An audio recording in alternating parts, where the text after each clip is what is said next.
ನಮಸ್ಕಾರಗಳು ವೀಕ್ಷಕರೇ. ಇವತ್ತು ನಾನು ಹೇಳಲು ಹೊರಟ ಒಂದು ಅದ್ಭುತ ಕಥೆ ಇದು ನಮ್ಮ ಯೂಟ್ಯೂಬ್ ಚಾನಲ್ನಲ್ಲಿ ನಡೆದಿರ್ತಕ್ಕಂಥ ಒಂದು ಸತ್ಯ ಅದ್ಭುತವಾದ ಘಟನೆ. ಇವರು ಮೂಲತಃ ತುಮಕೂರಲ್ಲಿ ತುಮಕೂರು ಮುಂದೆ ಹಳ್ಳಿ ಅಲ್ಲಿ ವಾಸವಾಗಿರ್ತಾರೆ. ಇಬ್ಬರು ಗಂಡ ಹೆಂಡತಿ, ಒಬ್ಳು ಮಗಳು.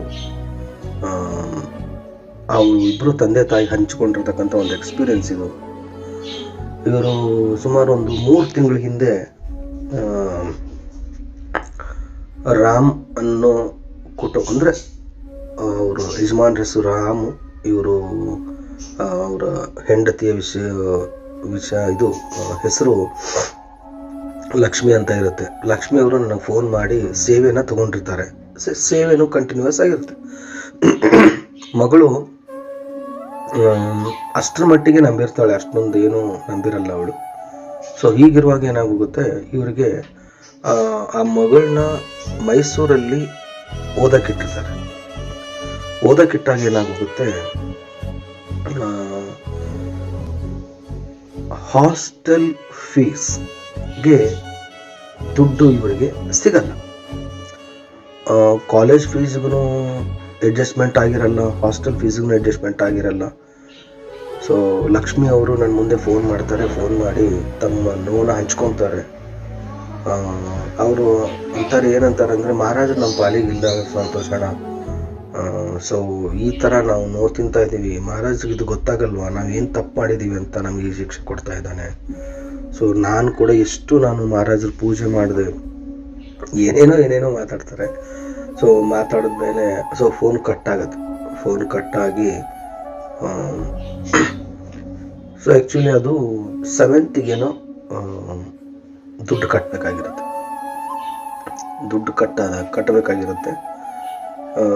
ಅವ್ರ ಮಗಳು ಕೂಡ ಆಯಿತು, ಇನ್ನು ನಾನು ಓದೋಕ್ಕಾಗಲ್ಲ, is a reverse come back ಅಂತ, ಹೋಗ್ಬೇಕಾಗತ್ತೆ ನಾನು ರಿಟರ್ನ್ ಅಂತೇಳಿ ತುಂಬ ದುಃಖ ಪಟ್ಕೊಂಡಿರ್ತಾಳೆ. ಸೊ ಹೀಗಿರ್ಬೇಕಾದ್ರೆ ರಾತ್ರಿ 9 ಗಂಟೆಗೆ ಒಂದು ಫೋನ್ ಬರುತ್ತೆ.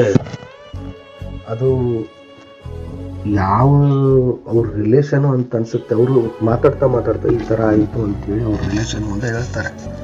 ಅವರು ಕೂಡ ಸುಮಾರು ವರ್ಷಗಳ ಹಿಂದೆ ಇವ್ರಿಗೆ ಕಾಂಟ್ಯಾಕ್ಟಲ್ಲಿರೋದು. ಏನು ಮಾಡ್ತಾ ಇದ್ದಾಳೆ ಮಗಳು ಅಂತ ಕೇಳ್ತಾರೆ. ಈ ಥರ ಓದ್ತಾ ಇದ್ದಾಳೆ, ಸ್ವಲ್ಪ ಸಮಸ್ಯೆ ಆಗಿ. ಅದು ನೋಡಿ ಏನು ಗ್ರೇಟ್ ಮಿರಾಕಲ್ ಅಂತಂದರೆ,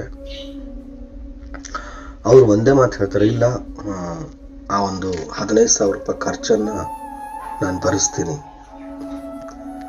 ಇಮ್ಮಿಡಿಯೇಟ್ ಗೂಗಲ್ ಪೇ ಮಾಡ್ತಾರೆ ಅದನ್ನು. ಅವರು ಮಗಳು, ಆ ತಂದೆ ತಾಯಿ ಬಿಡಿ ಸಿಕ್ಕಾಬಟ್ಟೆ ಹತ್ತು ಬಿಡ್ತಾರೆ.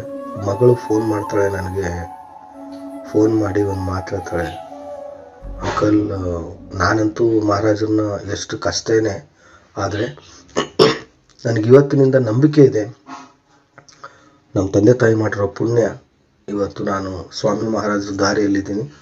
ಮತ್ತು ಇನ್ನು ಮುಂದೆ ನಾನು ಮಹಾರಾಜರ ಸೇವೆ ನಾನು ಮಾಡೇ ಮಾಡ್ತೀನಿ. ಸೊ ಮುಂದೆ ನಾನು ಒಂದು ಜಾಬಲ್ಲಿ ಕಲಿತು ನಿಂತ್ಕೊಂಡಾಗ ಕಷ್ಟದಲ್ಲಿರೋರಿಗೆ ಸ್ವಾಮಿ ಹೆಸರಲ್ಲಿ ನಾನು ಸಹಾಯ ಮಾಡ್ತೀನಿ ಅಂತ ಹೇಳಿದಾಗ, ಸೊ ಆ ಒಂದು ಮಗು ಮಾತಾಡಿರೋ ಮಾತು ಕೇಳಿ ನನ್ನ ಕಣ್ಣಲ್ಲೇ ನೀರು ಬಂತು. ರಿಯಲಿ ಪ್ರೌಡ್ ಅನ್ನಿಸ್ತು. ಆ ಮಾತು ತುಂಬ ಅದ್ಭುತ ಮಾತದು.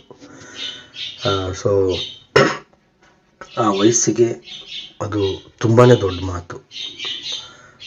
ಸೊ ಈ ಥರ ಯಂಗ್ಸ್ಟರ್ಸು ಒಂದು ಸ್ವಾಮಿಯ ದಾರಿಯಲ್ಲಿ ಬರ್ತಾ ಇರೋದು, ನಾನು ಮಾಡುವಂಥ ಒಂದು ಪ್ರಯತ್ನಕ್ಕೆ ಸ್ವಾಮಿ ಮಹಾರಾಜರ ಕೃಪಾಶೀರ್ವಾದ ಆಗ್ತಾ ಇದೆ ಅಂತ ನಾನು ಅಂದ್ಕೊಂಡಿದ್ದೀನಿ. ಸೊ ವೀಕ್ಷಕರೇ, ನಂಬಿರೋರಿಗೆ ಎಂದೂ ಮಹಾರಾಜರು ಕೈ ಬಿಟ್ಟಿಲ್ಲ. ಆ ಕ್ಷಣಕ್ಕೆ ಆ ನೋವು ನಮ್ಗೆ ಕೊಟ್ಟಿರ್ಬೋದು, ಬಟ್ ಕೈ ಬಿಡಲ್ಲ ಅನ್ನೋ ನಂಬಿಕೆ ನನಗಿದೆ ವೀಕ್ಷಕರೇ. ಈ ಒಂದು ನಂಬಿಕೆ ನಿಮ್ಮ ಜೀವನದಲ್ಲೂ ಬರಲಿ.